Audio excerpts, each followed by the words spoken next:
کچھ سامان نکلوایا اور سامان کے پیسے پوچھنے لگا۔ میں نے پیسے بتائے تو اس نے جیب سے پیسے نکالے اور گننے لگا۔ شاید اس کے پاس پیسے کم تھے۔ میری طرف شرمندگی سے دیکھنے لگا، پھر سامان میں سے ایک چیز واپس دیتے ہوئے بولا، یہ واپس رکھ لیں، میرے پاس پیسے کم ہیں۔ میں نے کہا، ایسے کیسے کم ہیں؟ آپ اچھی طرح دیکھیں، دوسری جیب میں دیکھیں، شاید نکل آئیں۔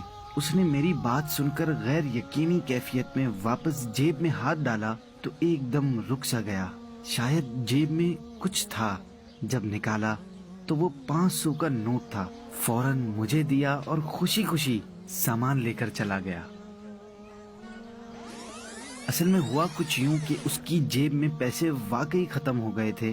جب وہ پیسے گن رہا تھا تب اس کے برابر میں کھڑا شخص سمجھ گیا تھا کہ اس کے پاس پیسے ختم ہو گئے ہیں اور اب یہ ضرورت کا سامان واپس کروائے گا، اس لیے اس نے فوراً ایک 500 کا نوٹ نکال کر چپکے سے اس کی دوسری جیب میں ڈال دیا۔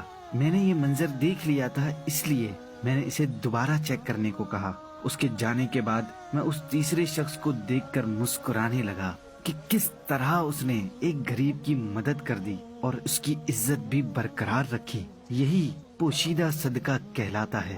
حضرت سیدنا سالم بن جعد رحمت اللہ تعالی علیہ فرماتے ہیں، صدقہ برائی کے 70 دروازوں کو بند کر دیتا ہے اور پوشیدہ صدقہ اعلانیہ صدقے سے 70 گنا افضل ہے۔